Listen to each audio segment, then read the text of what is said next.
अस्सलामुअलैकुम आदाब, मैं हूं खज़र याफ़ई और आप देख रहे हैं अम्मा न्यूज़ उर्दू ख़बरनामा। ख़बरनामे की शुरुआत करते हैं हेडलाइन से। कंडी श्रीनिवास रेड्डी के कांग्रेस में शमूलियत के बाद पार्टी में आ गया नया जोश। कंडी श्रीनिवास के प्रोग्रामों का अवाम का ख़ास रद्द-ए-अमल। कंडी श्रीनिवास रेड्डी ने सियासी व समाजी सरगर्मियों में किया इजाफा। रोज़ाना मुख्तलिफ इलाक़ों का दौरा, अवाम से रास्त मुलाकात। आदिलाबाद बस स्टैंड पर वाक़े अम्बेडकर के मुजस्समे की तौहीन पर दलित बरादरियों का एहतजाज। खातियों के खिलाफ किया कार्रवाई का मुतालबा। पेंशन के पुराने निज़ाम को बहाल करने मुख्तलिफ महकमों के सरकारी मुलाजिमीन की रुकन असम्बली से मुलाकात, तहरीरी नुमाइंदगी। कांग्रेस के रियासती कायद कंडी श्रीनिवास रेड्डी के घर घर कांग्रेस गाँव गाँव कंडी श्रीनिवास के प्रोग्रामों को अवाम का ख़ास रद्द-ए-अमल मिल रहा है। आदिलाबाद हल्के के देहातों में कंडी श्रीनिवास रेड्डी का मर्द व ख़वातीन की जानिब से पुरतवाग इस्तकबाल किया जा रहा है। कंडी श्रीनिवास रेड्डी के कांग्रेस में शामिल होने के बाद पार्टी में जोश व खरोश आ गया है। ज़िला और मंडलों के कांग्रेस कायदीन व कारकुनान दोहरे जोश व जज्बे के साथ प्रोग्रामों में हिस्सा ले रहे हैं।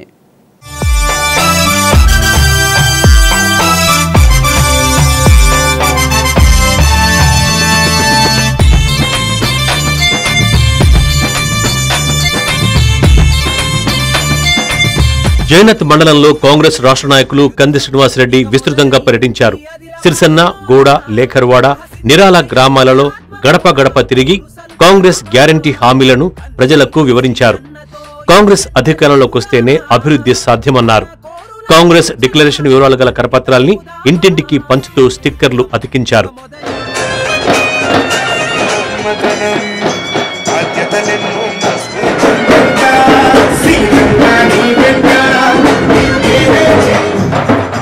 లేఖర్వాడలో పలువురు కాంగ్రెస్ పార్టీలో చేరారు. వారికి కండువా కప్పి కంది శ్రీనివాస్ రెడ్డి పార్టీలోకి ఆహ్వానించారు. అనంతరం గ్రామానికి చెందిన సిరిమన్ సాంబన్న ఇటీవల అనారోగ్యంతో చనిపోవడంతో ఆయన కుటుంబ సభ్యులను పరామర్శించిన కంది శ్రీనివాస్ రెడ్డి ఆర్థిక సాయం అందజేశారు. వారికి సాగర స్వాగతం పలుకుతూ వారికి శుభాభివందనాలు తెలియజేస్తా ఉన్నా. కోరుతా ఉన్నాను. ఎస్కే అజీం సోదరుడు ఎస్కే అజీం గారిని కూడా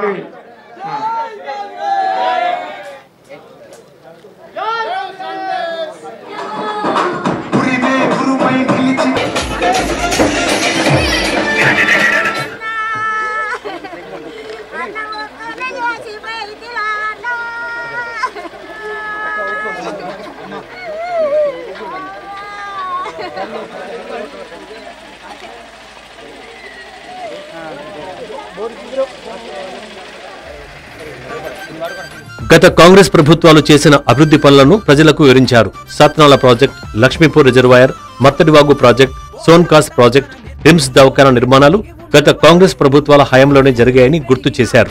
కాంగ్రెస్ చెప్పిందే చేస్తుందని, అందుకే అభివృద్ధి జరగాలంటే కాంగ్రెస్ పార్టీని గెలిపించాలని కోరారు.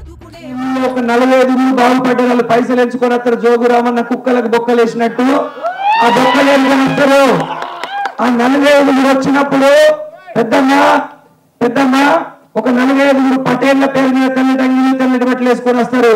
కుక్కలకు బొక్కలు వేసినట్టు జోగురామన్న దగ్గర 5 లక్షలు 10 లక్షలు ఏరుకొని వస్తారు. అప్పుడు వస్తారు వాళ్ళు నీ దగ్గరికి ఓట్లప్పుడు. అవ్వా అక్క సక్కరే తక్కువ తీపు ఓటయ్యో రామన్నకెళ్ళి రామన్న సార్ ఎంత మంచోడు. అప్పుడు అడుగు, అరే బిడ్డ జోగు రామన్న జోగు రామన్న కుక్కలు నాకు పింఛన్ రానప్పుడు మీరు ఎటుపోయినరా అని అడుగు. నాకు ఇల్లు లేనప్పుడు నువ్వు ఎటుపోయినావురా, నాకు రేషన్ కార్డు రానప్పుడు నా కష్టంలో నువ్వు ఎటుపోయినావురా, మాకు 1,00,000 రూపాయలు రుణమాఫీ కానప్పుడు ఎటుపోయినావు అని బరాబరాడు గల్లా అడుగు. కంది శ్రీనివాస్ రెడ్డి సార్ అడుగు మండలం చెప్పి బరాబర్ చెప్పు, నా పేరు చెప్పు. ఎమ్మెల్యే జోగు రామన్నపై కంది శ్రీనివాస్ రెడ్డి విరుచుకుపడ్డారు. చేతకాని అబద్ధపు హామీలతో ప్రజలను మోసం చేశాడని ఆరోపించారు. ప్రజల సంక్షేమాన్ని గాలి కుదిలేసి తన క్షేమాన్ని మాత్రమే చూసుకున్నాడన్నారు. 5 ఎకరాల జోగు రామన్న 5,000 కోట్లతో ఆస్తులు పెంచుకున్నాడని ఆరోపించారు. కొత్తగా పెళ్లి రేషన్ కార్డులు ఇచ్చిండు, 5 ఏళ్ళ బియ్యం కార్డు ఇచ్చిండు. బియ్యం కార్డు ఇవ్వలే. చదువుకునే పిల్లలకు స్కాలర్షిప్ ఇచ్చిండా? జోగురామన్న స్కాలర్షిప్ లో చదువుకునే పిల్లలకు ఇవ్వలే. 1,00,000 రూపాయలు రుణమాఫీ చేస్తానని చేసిండా? 1,00,000 రూపాయలు రుణమాఫీ చెయ్యలే. ఎస్సీలకు, ఎస్టీలకు, బీసీలకు లోన్లు ఇస్తానని ఇచ్చిండా? జోగురామన్న ఇప్పించిండా? సో ఎస్సీ, ఎస్టీ, బీసీలకు లోన్లు ఇవ్వలే. ఎస్సీ, ఎస్టీ, బీసీలకు భూములు ఇవ్వలే. 1,00,000 రూపాయలు రుణమాఫీ ఇవ్వలే. ఇల్లు కట్టియలే. పెన్షన్లు ఇస్తలేడు 50% మందికి. రేషన్ కార్డులు ఇస్తలేడు. మరి జోగురామన్న ఎందుకు? అందరికంటే పనికి మాలిన సన్నాసి దద్దమ్మ జోగురామన్న కరెక్టేనా? అందరికంటే జోగురామన్న పనికి మాలినాడు కరెక్టేనా? మీ అందరికి ఎవరికి ఇల్లు కట్టియలే? జోగురామన్న చిన్న కొడుకు హైదరాబాద్ లో 32 కోట్లు పెట్టి ఇల్లు కట్టుకున్నాడు. 32 కోట్లు. మరోవైపు బీఆర్ఎస్ ప్రభుత్వం బస్ ఛార్జీలు, కరెంటు ఛార్జీలు పెంచి పేదల ఉసురు పోసుకుంటుందని అన్నారు. కేంద్రం పెట్రోల్, డీజిల్, గ్యాస్ సిలిండర్ ఛార్జీలు పెంచి పేదల పాలిట గుదిబండలా తయారైందని విమర్శించారు. కాంగ్రెస్ పార్టీ అధికారంలోకి వస్తే 500కే గ్యాస్ సిలిండర్ అందిస్తుందని తెలిపారు. కుంటాలు సిగర్ పంపిస్తాడు, దావత్ చేసుకోమంటాడు, తినమంటాడు, తాగుమంటాడు. ఎలక్షన్ల టైంలో యూత్ పిల్లలు ఇట్లాంటి పిల్లలు ఉంటారు కదా, మంచికి చేతికి 500 పెడతాడు, ఓటిస్తాడు. కట్టలు పైసలు పంపిస్తాడు, తినమంటాడు, తాగమంటాడు, పైసలు తీసుకోమంటాడు, ఓట్లు వేయమంటాడు. కళ్ళు సీసాతో నీళ్లు తయారవుతుందా?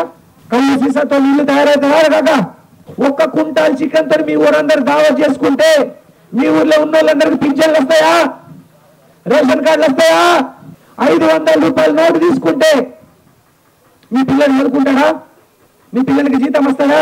జోగురామన్న ఎన్ని కోట్ల పైసలు పంపించిందా? తీసుకోండి, అవి మీ పైసలే, మీ నుంచి దోసుకున్న పైసలే.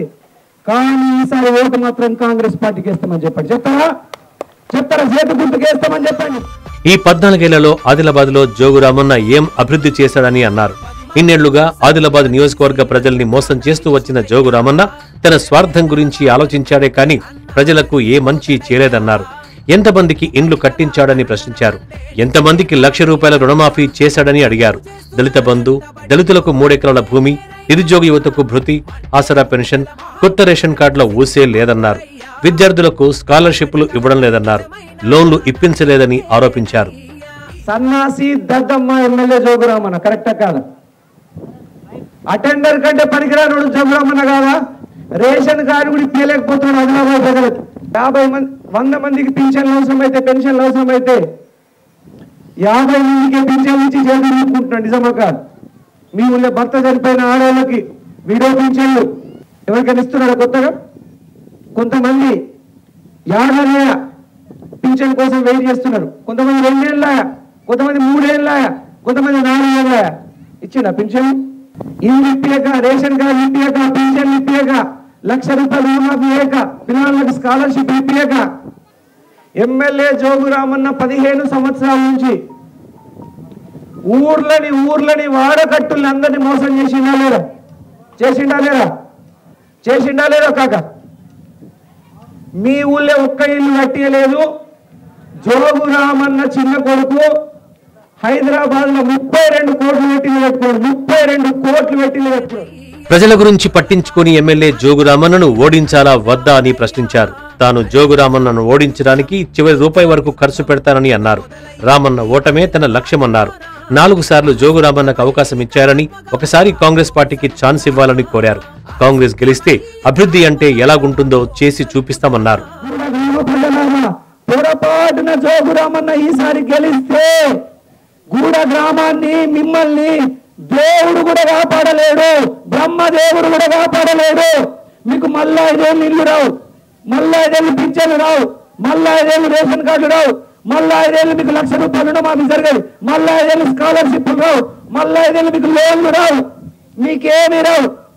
15 ఏళ్ల నుంచి 4 సార్లు మిమ్మల్ని గెలిపిస్తే ఏమిచ్చిండు? మీకు ఏం చేసిండు? జోగురామన్న పాయల్ శంకర్ ఒక్కటేనని, ఇద్దరు తోడు దొంగలని ఆరోపించారు కంది శ్రీనివాసరెడ్డి. వారిద్దరిలో ఎవరికి ఓటేసినా అది మోర్లో పడ్డట్టే అన్నారు. పాయల్ శంకర్ జీవితంలో ఎమ్మెల్యే కాలేడని అన్నారు. జోగురామన్న నుంచి పైసలు తీసుకుని ఓడిపోతాడని కంది శ్రీనివాసరెడ్డి ఆరోపించారు. ఎమ్మెల్సీ ఎన్నికల సమయంలో శంకర్ కోట్ల రూపాయలు తీసుకున్నాడని, ఆదిలాబాద్ కోడై కోస్తోందని అన్నారు. పాయల్ శంకర్ ఇంకొక నంబర్ దొంగ. పాయల్ శంకర్ బాగా గుర్తుపెట్టుకోండి. పాయల్ శంకర్, జోగురామన్న ఇద్దరు తోడు దొంగలు. ఇద్దరు కలిసి భూములు ఆక్రమిస్తారు, ఇద్దరు కలిసి ప్లాట్లని ఆక్రమిస్తారు, భూములు కబ్జా చేస్తారు, ప్లాట్లు కబ్జా చేస్తారు, దండాలు చేస్తారు, సెటిల్మెంట్లు చేస్తారు, వ్యాపారం చేసిన దగ్గర పైసలు వసూలు చేస్తారు. ఇది నేనంటున్న మాట కాదు, ఆదిలాబాద్ అంతా కోడై కూస్తున్నటువంటి మాట. మీరు ఏ మార్వాడోళ్ళ దగ్గరకో, కోమటోళ్ళ దగ్గరకో, ఆదిలాబాద్ దుకాణదారు దగ్గరకు పోయి పాయల్ శంకర్ ఎట్లా ఉంటాడని అడగండి, ఆమె చెప్తారు మీకు. పాయల్ శంకర్ అబ్బా నంబరే ఖతర్నాక్ రాబోయ్. అది వచ్చిందంటే కనుక అంత మొత్తం మింగేస్తాడు, భూములు కబ్జా చేస్తాడు, ప్లాట్లు కబ్జా చేస్తాడు, సెటిల్మెంట్లు చేస్తాడు, 2 నంబర్ దందా చేస్తాడు. పాయల్ శంకర్ కోటేస్తే జోగురామన్నకి వేసినట్టే, జోగురామన్న కోటేస్తే పాయల్ శంకర్కి వేసినట్టే. ఇద్దరు పొద్దునిండా తోడు దొంగలు, ఇద్దరు పొద్దునిండా దోసుకుంటారు. రాత్రి పోయి వాటాలు పంచుకుంటారు, నీకెంత నాకెంత, నీకెంత నాకెంత. పాయల్ శంకర్ 3 సార్లు ఓడిపోయింది. ఎందుకు ఓడిపోయింది అనుకుంటున్నారు?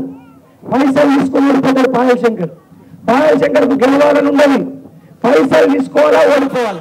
కాంగ్రెస్ అధికారంలోకి వస్తే ఏకకాలంలో 2 లక్షల రుణమాఫీ, అవ్వాతాత కలిపి 5,000 పింఛన్, భూమి లేనులకు 5 లక్షల బీమా, భూ యజమానికి కౌలుదారునికి ఇద్దరికి ఏడాదికి ఎకరానికి 15,000 రైతు బంధు, ఇల్లు కట్టుకోవడానికి 5 లక్షల సాయం, నిరుద్యోగ యువతకు 4,000 భృతి, 2 లక్షల ప్రభుత్వ ఉద్యోగాల భర్తీ, 18 ఏళ్లు నిండిన చదువుకునే ఆడపిల్లలకు ఎలక్ట్రిక్ స్కూటీ, ఉపాధి కూలీలకు నెలకు 1000 రూపాయలు, విద్యార్థులకు పూర్తి ఫీ రియంబర్స్మెంట్, 500 రూపాయలకే గ్యాస్ సిలిండర్ ఇస్తుందని తెలిపారు. అందుకే కాంగ్రెస్ పార్టీని గెలిపించాలని కోరారు. దగ్గరుండి మీకు పింఛన్లు నేను ఇప్పిస్తా, పింఛన్లు ఎవరు ఆపుతాడో చూద్దాం, ఎవరు ఆపుతాడో చూద్దాం. నేను పింఛన్లు ఇప్పిస్తా మీకు, నేను బియ్యం కార్డు రేషన్ కార్డు ఇప్పిస్తా, నేను దగ్గరుండి మీకు లోన్లు ఇప్పిస్తా. కాంగ్రెస్ పార్టీ ఎవ్వరు బ్యాంకులు కట్టదు. 2 లక్షల రూపాయల రుణమాఫీ కాంగ్రెస్ పార్టీ చేస్తారు. 2 లక్షల రూపాయల రుణమాఫీ ఎవ్వరు బ్యాంకులు కట్టదు. అట్లనే 2 లక్షల రూపాయల రుణమాఫీ చేస్తుంది. 50 ఎకర్లు ఉన్నోనికి, 40 ఎకర్లు ఉన్నోనికి, 100 ఎకర్లు ఉన్నోనికి రైతు బంధు ఇయ్యం, తీసేస్తాం రైతు బంధు పెద్ద రైతులకు.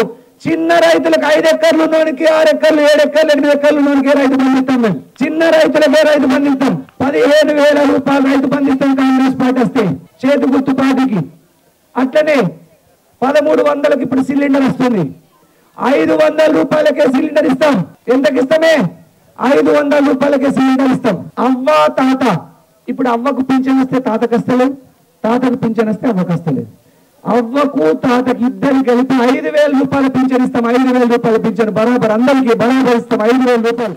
ఓవైపు బీఆర్ఎస్ వైఫల్యాలు ఎండగడుతూ, మరోవైపు కాంగ్రెస్ అధికారంలోకి రావాల్సిన ఆవశ్యకతను తెలియజేస్తూ కాంగ్రెస్ రాష్ట్ర నాయకులు కంది శ్రీనివాసరెడ్డి ప్రజాక్షేత్రంలోకి దూసుకుపోతున్నారు.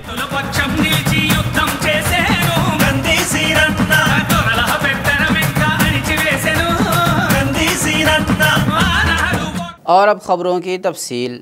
कांग्रेस पार्टी के रियासती कायद कंदी श्रीनिवासरेड्डी अपनी मुख्तलिफ समाजी व सियासी खिदमात के सबब अवामी मकबूलियत हासिल कर रहे हैं।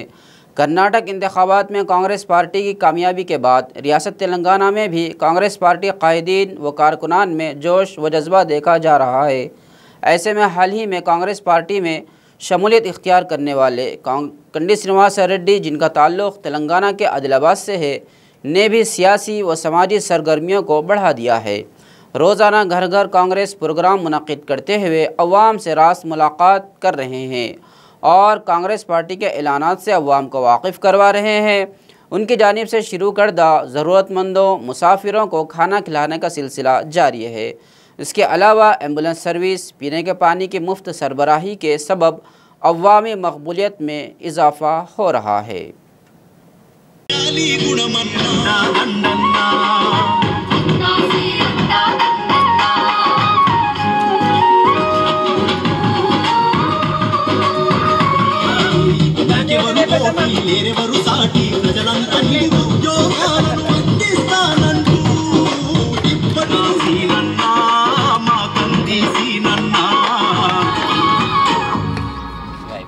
आरटीसी बस स्टैंड पर वाक़ अम्बेडकर के मुजस्समे की तख्ती को तोड़ने के ख़िलाफ़ दलित बरादरियों ने काली पट्टी बांधकर एहतजाजी मुजाहरा किया और खातियों के ख़िलाफ़ सख्त कार्रवाई का मुतालबा भी किया।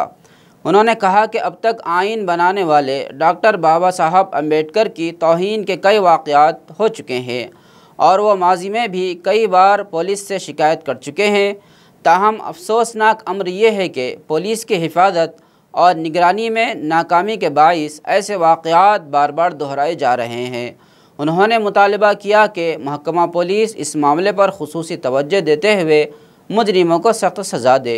बसूरत दीगर उन्होंने ख़बरदार किया कि दलित बरादरियों की क़ियादत में बड़े पैमाने पर एहतजाज किया जाएगा।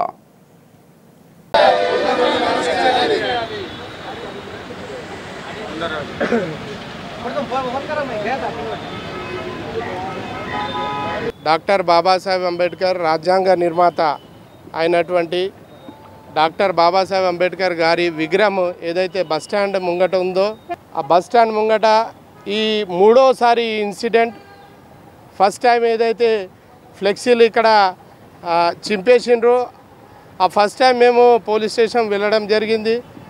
మరి అక్కడ ఏదైతే చింపినటువంటి మరి ఎవరు దుండగులు ఉన్నారో వారిని వెంటనే అరెస్ట్ చేయాలని మేము డిమాండ్ చేసినాము। आदिलाबाद के सरकारी मुलाजिमीन ने रियासती हुकूमत से मुतालबा किया कि पेंशन का पुराना निज़ाम बहाल करते हुए मुलाजिमीन के साथ इंसाफ किया जाए। उनका कहना था कि CPS की वजह से उन्हें शदीद नुकसान हो रहा है। मुख्तलिफ सरकारी महकमों में काम करने वाले तमाम सरकारी मुलाजिमीन ने शहर मुस्तक़र आदिलाबाद के रेवेन्यू गेस्ट हाउस में रुकन असम्बली को एक तहरीरी याददाश्त पेश की और पेंशन के पुराने निज़ाम को बहाल कराने हुकूमत से नुमाइंदगी का मुतालबा किया। इस मौके पर सरकारी मुलाजिमीन ने कहा कि उन्हें 2003 से पहले जारी होने वाले नोटिफिकेशन में नौकरी मिली थी, लेकिन 2004 के बाद उन्हें तकर्रुरी के नामे हवाले किए गए, जिसकी वजह से वो नई पेंशन के तहत आ गए, जिसकी वजह से उन्हें शदीद नुकसान हो रहा है। उन्होंने कहा कि ये नोटिफिकेशन उस वक्त जारी किया गया जब मुत्तहिदा रियासत आंध्र प्रदेश में CPS का निफाज नहीं हुआ था। भर्ती के अमल को हतमी शक्ल देने की उस वक्त की हुकूमत के फ़ैसले में ताक़ीर की वजह से उन सब को CPS सिस्टम में धकेल दिया गया था। उन्होंने रियासती हुकूमत से मुतालबा किया है कि मरकज़ी हुकूमत की तरफ से जारी करदा रहनुमा खतूत के मुताबिक तेलंगाना रियासती हुकूमत फ़ौरी रद्द-ए-अमल ज़ाहिर करते हुए 2004 में तय्यनात तमाम मुलाजिमीन पर पुराना पेंशन सिस्टम लागू करने के इक़दामात करें। 2004 కంటే ముందే మాకు నోటిఫికేషన్ వచ్చి ఆ నోటిఫికేషన్ ప్రకారం మేము అపాయింట్ కావడం జరిగింది। అయితే అపాయింట్ చేసేటప్పుడు మాకు కొన్ని కారణాల వల్ల 2004 తర్వాత అపాయింట్ చేశారు। సో ఆలోపు సెంట్రల్ గవర్నమెంట్ ఈ పాత పెన్షన్ విధానానికి బదులుగా కొత్త పెన్షన్ 1 సెప్టెంబర్ 2004 నుంచి ఇంప్లిమెంట్ చేసింది। దాని ఫలితంగా మేము అందరం కూడా ఆ పాత పెన్షన్ నోటిఫికేషన్ ప్రకారం మాకు పాత పెన్షన్ రావాలి, కానీ మేము కొత్త పెన్షన్ పరిధిలో రావడం జరిగింది। కొత్త పెన్షన్ పరిధిలో రావడం వల్ల కాంట్రిబ్యూషన్ పెన్షన్ స్కీమ్ అనే దాన్ని రావడం వల్ల మేము చాలా వరకు అటు ఫ్యామిలీ పరంగా పెన్షన్ బెనిఫిట్ లేక ఇంకా ఇతరత్ర అనేక కారణాల వల్ల తీవ్రంగా నష్టపోతున్నాం। మేము 2003 నోటిఫికేషన్ యాక్చువల్గా మా నోటిఫికేషన్లో ఎక్కడ కూడా ఈ న్యూ పెన్షన్ స్కీమ్ గురించి కానీ వీటి గురించి కానీ ఎటువంటి సమాచారం లేకుండా మేము మామూలుగా OPS కిందేనే నోటిఫికేషన్ జారీ అయింది। మేము పరీక్షలు రాసాము, దాని కిందే సెలెక్ట్ అయ్యాము। తర్వాత మళ్ళీ 2004 సెప్టెంబర్లో వచ్చిన దాని ప్రకారం NPS అప్పటి నుంచి అమలు అవుతుంది। కానీ మాకేమైందంటే కొన్ని టెక్నికల్ ప్రాబ్లమ్స్ వలన మేము అంటే పోస్టింగ్ మాత్రం మాకు 2005 ఇవ్వడం వలన అంటే మేము అన్నెసెసరీగా అంటే మేము చాలా నష్టపోయాము 2 సంవత్సరాలు। దాంతోపాటుగా మేము మా స్కీమ్ అంటే మా OPS నుంచి న్యూ పెన్షన్ స్కీమ్కి వచ్చాం కాబట్టి ఇక్కడ ఉన్న వాళ్ళందరూ మేము అర్హత కలిగి ఉన్నాం కాబట్టి ఇప్పుడు మనకు సెంట్రల్ గవర్నమెంట్ ఇచ్చిన అవకాశాన్ని మన స్టేట్ గవర్నమెంట్ కూడా మాకు అవకాశంగా కల్పించి पार्टी को वार्ड सतह पर मजबूत करते हुए अवामी मसाइल को हल किया जाए। इन ख्यालात का इजहार आदिलाबाद मजलिस इत्तेहादुल मुस्लिमीन टाउन सदर शेख नज़ीर अहमद ने पार्टी ऑफिस में मुनक्किदा प्रेस कॉन्फ्रेंस से खिताब करते हुए किया। कबल इसके टाउन सदर नज़ीर अहमद और जनरल सेक्रेटरी सैयद शाह राशिदुल हक व पार्टी कायदीन के हाथों हाल ही में मुंतखब करदा वार्ड सदूर को तकर्रुरी के सर्टिफिकेट्स हवाले किए गए। और पार्टी के इस्तेकाम और अवामी खिदमत में पेश रहने की हिदायत दी गई। नज़ीर अहमद ने कहा कि मजलिस अवाम की खिदमत के लिए हर वक्त तैयार है। इस मौके पर पार्टी कायदीन व कारकुनान मौजूद थे। जनाब बैरिस्टर असदुद्दीन अवैसी साहब की हिदायत पे आज सदरतनामे वार्ड सदरों को दिए गए और उसके साथ साथ वार्ड सदर को ये हिदायत भी दी गई कि अवाम के दरमियान रह के अवाम के मसले मसाइल को हल करना ही हमारी ज़िम्मेदारी है और आप लोगों से जो बनता है वार्डों के अंदर करिए।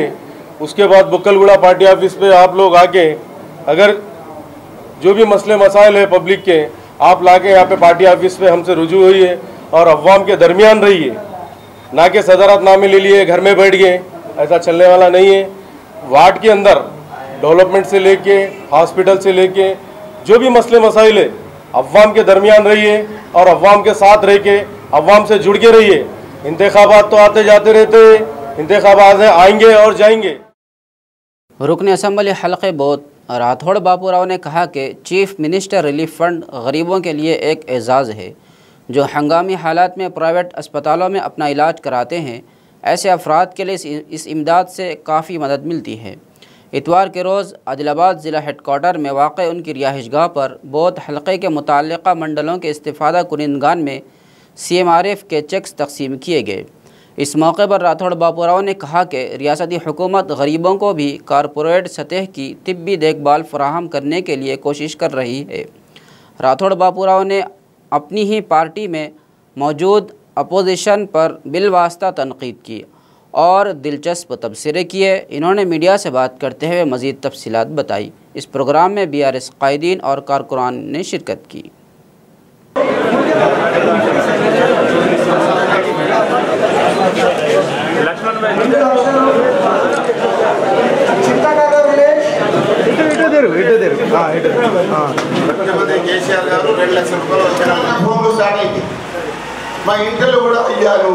रुकन असम्बली जोगू रामन्ना ने कहा कि मुहर्रम का त्यौहार बहुत ही ख़ास त्यौहार है जो इत्तेहाद का पैगाम देता है। रुकन असम्बली ने बड़े नाल साहब की 25वीं सालगिरह तकरीब में बहैसियत मेहमानों खुसूसी शिरकत की। बड़े नाल साहब का सवारी बंगला शहर मुस्तक़र के महल्ले बुक्कलगुड़ा में वाक़ है। इस मौके पर मुंतज़मीन के साथ केक काटा और सालगिरह मनाई। इस तकरीब में municipal vice chairman Zaheer Ramzani और पार्टी कायदीन व दीगर ने शिरकत की।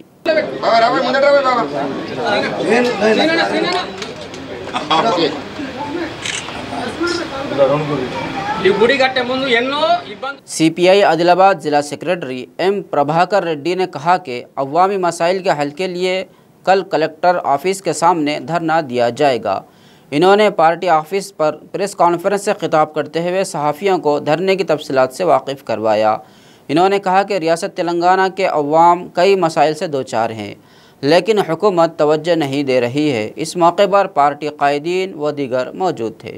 ఆదిలాబాద్ జిల్లాలో కానీ ప్రజా సమస్యల పరిష్కారం కొరకు ప్రభుత్వం ఇచ్చిన హామీ నెరవేర్చుకోవడానికి ఇంటి స్థలాలు కానీ 58-59 జీవో ప్రకారం పేదవాళ్ళు ఆదిలాబాద్ చుట్టుపక్కల అనేక మంది మరి నివాసం గడుపుతున్న వారికి 58 జీవో ప్రకారం పట్టాలు ఇవ్వడం, అంటే రేషన్ కార్డులు కూడా ఈరోజు వరకు ఇవ్వలేదు, కొత్త పెన్షన్లు ఇవ్వట్లేదు। వీటితో పాటు ఆదిలాబాద్ పట్టణంలో వేల మంది దరఖాస్తులు పెట్టుకున్నారు। ఇప్పటికి ఏ ఒక్కరు కూడా డబుల్ బెడ్రూమ్ రాలే, ఇంటి స్థలం రాలే, 58 జీవోల పట్టా రాలే, కొత్త రేషన్ కార్డు రాలే, కొత్త పెన్షన్ రాలే। ఇవన్నిటి కొరకు రేపు ఉదయం కలెక్టర్ కార్యాలయం ముందు సోమవారం నాడు ఆదిలాబాద్ పట్టణ వాసులు మొత్తం పెద్ద ఎత్తున ధర్నాకు తల్లి రావాలని CPI జిల్లా సంస్థ పిలుపునిస్తా ఉన్నాయి। खबरनामे के इख्तिताम से कबल आइए एक बार फिर नज़र डालते हैं हेडलाइंस पर। कंडी श्रीनिवास रेड्डी के कांग्रेस में शमूलियत के बाद पार्टी में आ गया नया जोश। कंडी श्रीना के प्रोग्रामों का अवाम का खास रद्द-ए-अमल। कंडी श्रीनिवास रेड्डी ने सियासी व समाजी सरगर्मियों में किया इजाफा। रोज़ाना मुख्तलिफ इलाकों का दौरा, अवाम से रास्त मुलाकात। आदिलाबाद बस स्टैंड पर वाक़ अम्बेडकर के मुजस्समे की तौहीन पर दलित बरादरियों का एहतजाज। खातियों के खिलाफ किया कार्रवाई का मुतालबा। पेंशन के पुराने निज़ाम को बहाल करने मुख्तलिफ महकमों के सरकारी मुलाजिमीन की रुकन असम्बली से मुलाकात, तहरीरी नुमाइंदगी। खबरनामे में फ़िलहाल बस इतना ही। ताज़ा तरीन खबरों के लिए देखते रहिए अम्मा न्यूज़ उर्दू खबरनामा।